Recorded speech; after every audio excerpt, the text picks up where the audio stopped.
las enfermedades más comunes en nuestro país y en el mundo es el Alzheimer, en donde por una degeneración de las células nerviosas del cerebro y una disminución de la masa cerebral se tienen conductas como pérdida de memoria, desorientación temporal y espacial y deterioro intelectual. Enfermedad que normalmente prevalece en personas por sobre los 65 años. Sin embargo, existe una rama llamada Alzheimer precoz que se presenta en personas jóvenes. El Alzheimer precoz se entiende aquellas formas de presentación, fundamentalmente de carácter genético, que se dan más tempranamente, bajo los 60 años de edad. Así como lo muestra la película que se estrena hoy, Still Alice, o en español, Siempre Alicia, donde la ganadora del Oscar, Julianne Moore, interpreta el papel de una mujer de 50 años que sufre de este Alzheimer precoz y el conflicto que se produce en su entorno familiar. Vamos a la doctora Alice Corbett. Gracias. Espero de todos modos convencerlos de que observando estos primeros pasos que se adentran... Alice, ¿dónde cojones estás? He salido a correr. Pues espero que lo hayas pasado bien, porque has tirado por tierra nuestros planes de cenar con Susan Kirby. Necesito hablar contigo. Me pasa algo malo. ¿Vais a divorciaros o...? No. Tengo la enfermedad de Alzheimer, de inicio precoz. Y es que esto no es solo en la ficción, sino que también en la realidad.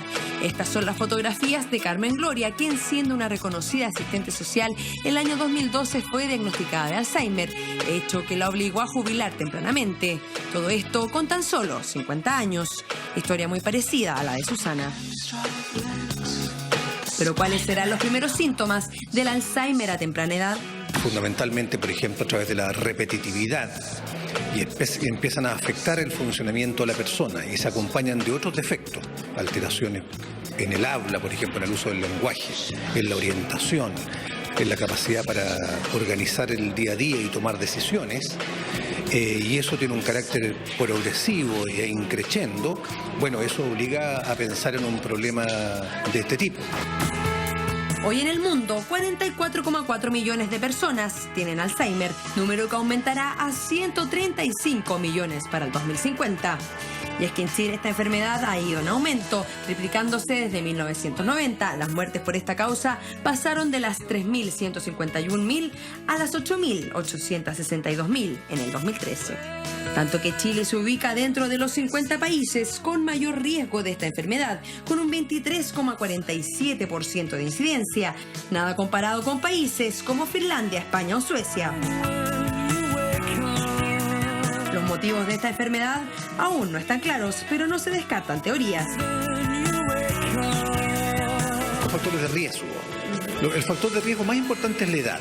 A mayor edad, mayor riesgo. Pero también está, por ejemplo, como factor de riesgo la historia familiar. Si uno tiene más parientes, ¿no es cierto?, vivos o fallecidos que tuvieron enfermedad de Alzheimer, existe un mayor riesgo. Ahí mismo también surge una susceptibilidad genética que se llama APOE. Y por supuesto el estilo de vida no saludable. Si uno tiene diabetes mellitus no controlada, hipertensión arterial, dislipidemia, sedentarismo, todo ese tipo de circunstancias también pueden explicar, ¿no es cierto?, la mayor propensión a desarrollar una demencia en el futuro. Una enfermedad del olvido que paradójicamente no se olvida, tomando más y más víctimas, en donde los que más sufren no son los afectados, sino que los familiares y su entorno. ¿Quiere tener más respuestas sobre el Alzheimer y cómo acompañar a las personas que ama y que pueden llegar a sufrir de esto? Entonces quédese muy atento al experto que le presentaremos en su Matinal Ciudadano, Mañaneros.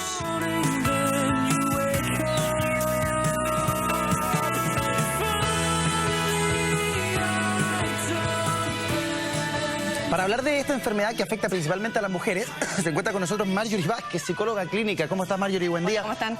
A ver, esta enfermedad ataca principalmente a las mujeres y además cada vez a edad más temprana. Porque se relacionaba con un tema de la edad, que con la edad avanzada el Alzheimer llegaba. Pero hoy en día, 30, 40 menos de 50. Ya está. ¿Por qué pasa esto? Mira, lo que pasa es que, como decía la nota, no hay un factor que uno pueda decir es por esto, ¿ya? Biológicamente, o sea, no se sabe. Hay muchos estudios, pero el origen no está, ¿ya? Factores genéticos, el factor de cómo te cuidas puede incidir, pero eso es más o menos cuando tú lo proyectas sobre los 50, 60 años. Pero a los 30 años igual, digamos, son casos igual que se están viendo, que llama la atención por lo pronto de la edad, pero tampoco podemos decir es por esto. ¿Cómo sabes sentido, ¿por qué es una enfermedad que es bien maldita? Porque afecta a todo el entorno, modifica la vida familiar de todos. Es que es como que te entregara la sentencia de muerte. Si tú lo ves, te dicen, o sea, la persona al principio se empieza a sentir un poco rara, pero no sabe qué es lo que le está pasando. O sea, puede ser también porque cuando uno tiene depresión, también uno se siente rara. Estresado, entonces tú dices, bueno, ¿por qué? Jamás vas a pensar tú, a los 30 años no tengo Alzheimer. Lo que uno piensa en el fondo, estoy estresado. Claro. ¿A qué tenemos que estar atentos nosotros como familia, como entorno? Tú empiezas a notar cambios en el fondo, que la persona está un poco más retraída. Parte un poco con la, digamos, con la pérdida de memoria inmediata.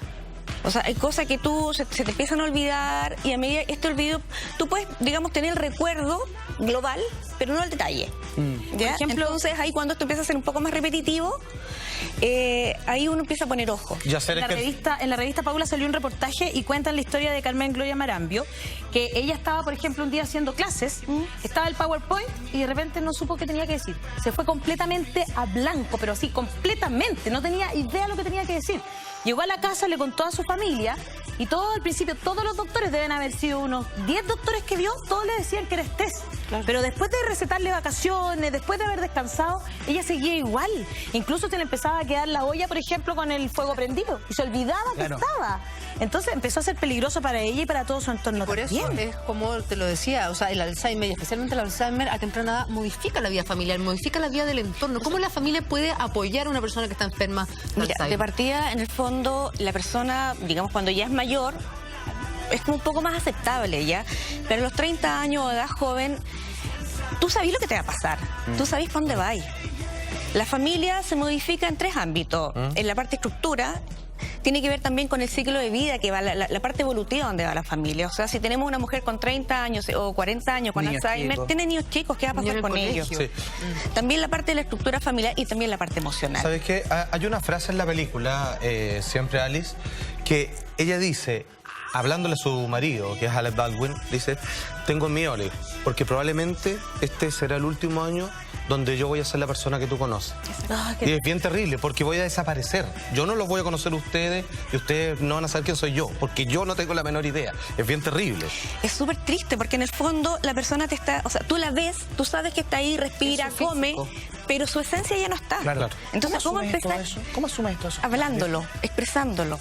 O sea, esta cosa que la familia como... Hay como un hermetismo, como que no se habla del tema, como que dejemos que la cosa no pase. Hay una negación, digamos, de una realidad que es terrible. Y muchas veces se enclaustra a la persona. Exactamente. Se la va encerrando dentro de la casa hasta que termina en una pieza. Y hay otra cosa que pasa con este tipo de enfermos, que también está el síndrome del cuidador, que es la persona más cercana que los empieza a cuidar. Exacto. Ya. Que también en el fondo empieza a depender y empieza en el fondo a vivir para ese enfermo. Y también esta persona se empieza a enfermar. ¿Y qué le pasa a esa persona? ¿Le da depresión? Exactamente, o sea, de partida su vida cambia completamente. Su estructura de vida, su visión de vida también cambia. O sea, son 24 horas pendiente de un enfermo. Al principio no es tanto, pero después que esta persona, que el Alzheimer, va siendo cada vez más dependiente. O sea, una cosa es la pérdida de memoria, que se te olvida, entonces ya, cerráis la puerta para que la señora no salga. Pero ¿qué pasa cuando esto que pasa con la olla? Que la dejáis prendida. Exacto. Que se te queda encendida la plancha. O sale a comprar el pan y no vuelve porque se perdió en la esquina. De hecho, todo se vuelve peligroso. Una persona que es un vecino de donde yo vivo y que se dieron cuenta que tenía Alzheimer, que un momento se mete a la ducha y no sabe bien con qué lavarse el pelo, agarra el cloro. Se echa cloro en el pelo. Y obviamente, digamos, a nivel de irritación, digamos, y todo el pelo que le trae con los ojos. Impresionante. Imagínate si lo hubiera tomado. Imagínate, claro, porque no sabe qué son las puede cosas. ser. Entonces la persona que te cuida está pendiente, es como una guagua. Pero 24 horas, y bueno, una guagua va creciendo y empieza en el fondo a ser un poco más independiente, acá es al revés. Aquí no, al revés. Y aparte también que empieza una cosa de agresión. A propósito de eso, tenemos un Twitter que lo queremos compartir contigo. Bernardita Cortés dice, yo tuve que dejar prácticamente todo de lado por cuidar a mi mamá. Estuve a punto de perder a mis hijos. Exactamente, porque es súper dramático. Lo que pasa es que son personas, o sea, el cuidador, que se llama el síndrome del cuidador, en este aspecto... deja toda su vida de lado. Entonces, el consejo que se le da a las familias es empezar a organizar tareas y en el fondo repartir un poco la carga. Es injusto. Claro que sí. Sí, porque también tú no te sientes injusto porque es tu mamá. Claro Entonces tú la vayas a dejar. Claro, pero de repente uno de los hermanos es el que, uno de los hermanos es el que se hace cargo y ese hermano siempre es el que empieza a haber conflictos familiares. Tenemos más preguntas. Branco Calesi está en el móvil. Branco, adelante. Sí, solo como parte de un consejo. Mis dos abuelos tenían Alzheimer y hay un documental acerca de lo que les voy a contar. Fíjense que si uno le pone música antigua de la juventud de las personas que tienen Alzheimer, como solo que recuerda son las cosas más antiguas, la música tiene un apoyo impresionante. Si ustedes tienen abuelos o tíos con Alzheimer o padres, pónganle música a su tiempo y se van a impresionar. Búsquenlo también en YouTube, la reacción de la gente con Alzheimer, se le ilumbran los ojos y comienzan a conversar de su pasado y recuerdan muchas cosas, algo muy bueno. Qué bonito. Yo vi una cosa que pasaba sobre eso, un marido que cuidaba a su mujer y le ponía justamente para cuando él quería comunicarse y sentir que ella lo amaba de nuevo, le ponía la música que habían bailado para su matrimonio. Y ella durante solo esos momentos, porque es muy pequeña, se reconectaba. Solo esos momentos se reconectaba con él y lo miraba a los ojos con amor. Franco, son destellos de iluminación de los ojos, claro. Y después ya... Y después ya no. Después ella de nuevo le decía, ¿y tú quién eres? Sí. Y es muy terrible. Yo entiendo que además es una cosa que te debe golpear emocionalmente tremendo. Sí, golpear emocionalmente. Vamos a seguir hablando a partir de esta película que se estrena hoy, Siempre Alicia, de los estragos que hace en toda una familia el padecer de Alzheimer y por supuesto de Alzheimer a temprana edad, pero luego de esta pausa comercial. Una pausa y ya volvemos. Estamos de vuelta del Mañanero 11:31 hablando sobre el Alzheimer y cómo además ha ido afectando cada vez a más mujeres y a más temprana edad. La Ale nos relataba momentos de una película en el cual él... Es un pequeño corto. De un corto, en el cual él hace una pega maravillosa de recrear un poco los momentos lindos que tuvieron juntos. Oye, ¿eso es un buen método para mantenerse en contacto con la persona, Marjorie? Sí, pero ¿sabes lo que pasa? En un momento te va a resultar, pero después ya cero posibilidad. Entonces es súper frustrante. Claro. Entonces, llega un momento donde uno tiene que ser un poquito egoísta. No hay resultados permanentes. No va a haber, o sea, piensa que el Alzheimer va de aquí y va bajando y al final la persona se pierde. Es que yo entiendo que tú dices y que lo más sano para el entorno es que en algún momento ponerse egoísta y empezar a pensar en cada uno del entorno, dividir las tareas, en fin. Pero cuesta porque finalmente es tu papá, es tu mamá, es tu hermana, cuesta ser egoísta y pensar en uno y no precisamente en esa persona. Mira, tenemos un tuit. Jocelyn Badilla nos dice, cuando una persona se enferma, no solo esa persona, sino toda la familia. Mi abuelita tiene esta enfermedad, que era lo que estábamos hablando de un comienzo, que es el entorno.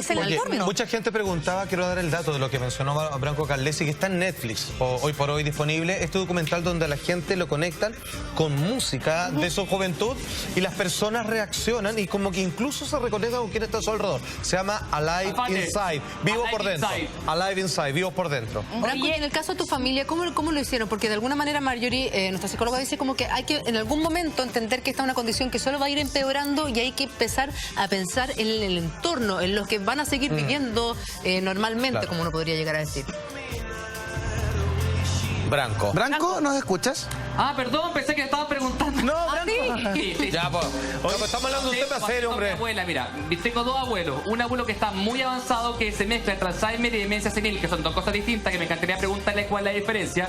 Y la otra, mi abuela, que está empezando. Y lo más complicado cuando el Alzheimer comienza, porque la gente no entiende. Mi mamá, se le decía a mi mamá a su mamá, se te olvidó que comiste hoy día, pero ¿cómo? Y la presionáis. No hay que presionarlo, hay que jugar con ellos, porque finalmente, en ese momento, ellos se dan cuenta que se olvidan. Y es terrible. Claro, amor y paciencia. Se olvidan de todo, amor y paciencia. No cachan nomás. Claro. Oye, es súper importante lo que dice él. Uno cuando se le empieza a olvidar las cosas, se empieza a quedar callado. Ya, se va para adentro. No, porque en el fondo tú no lo dices. Claro.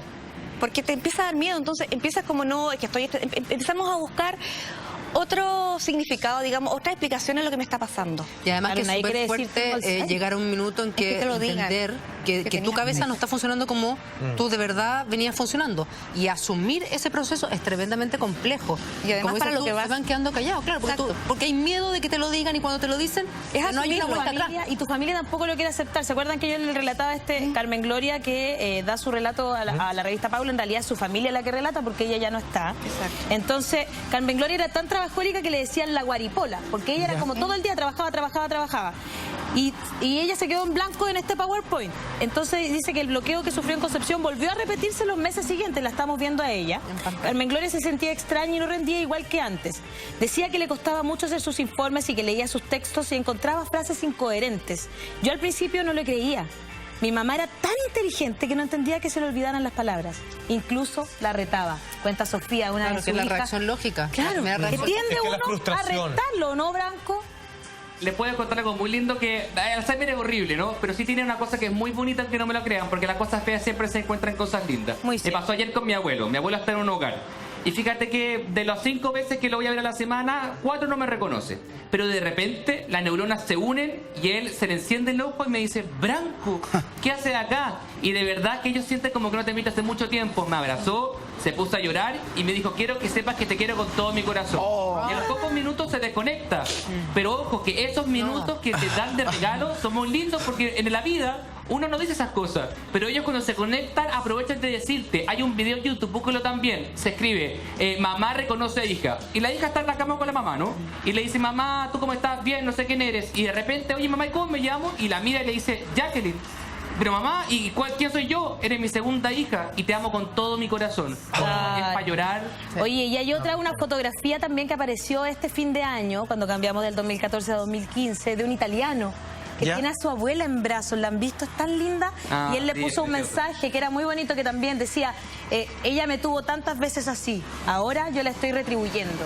Y también, esto también se va mezclando, ¿no? Con esta como, a veces, cómo tratamos a nuestros adultos mayores, el respeto que se le ha perdido en esta sociedad y que cada vez son más. Entonces de repente hay que recordarlo y devolverles todo ese cariño que te dieron cuando tú eres niño, como lo estaba relatando Branco.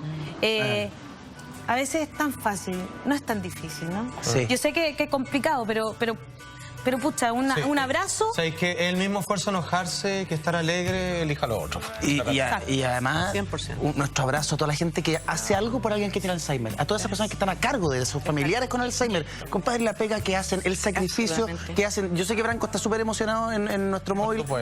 O sea, estuvo con su abuelo y su abuelo lo abrazó, le dijo que lo quería, que lo reconocía. Precioso. Qué momento más maravilloso de la vida lo que ese. Vivió Branco ayer es un regalo. Complicado, Eduardo, es mi abuela, porque, perdón que me emocione, pero la empecé a perder de a poco. Y eso es muy triste, entonces es complicado. Estamos todos emocionados contigo, Branco. De hecho, hemos visto las fotos y lo que te dice tu abuelita. Lindo Branco. Es lo que yo te digo, o sea, en el fondo la persona está ahí, tú la ves, pero la esencia ya no está. Y eso es fuerte. Es fuerte, es potente, pero veamos el lado positivo para no dejarlos tan abajo. Creo que el Alzheimer te da la posibilidad, digamos, al cuidador, a las personas que estamos ahí, de poder decirle te quiero, de abrazarlo y decirle yo estoy aquí para ti. De todas maneras, claro. Marjorie, Y eso todos lo sienten. te queremos agradecer que hayas estado eso. con nosotros hoy día. Marjorie Vázquez, psicóloga clínica espectacular además. Y gracias a Branco por su testimonio, que nos dejó emocionados a todos aquí en el estudio. ¡Abrazo, amigo! Oye, cambiemos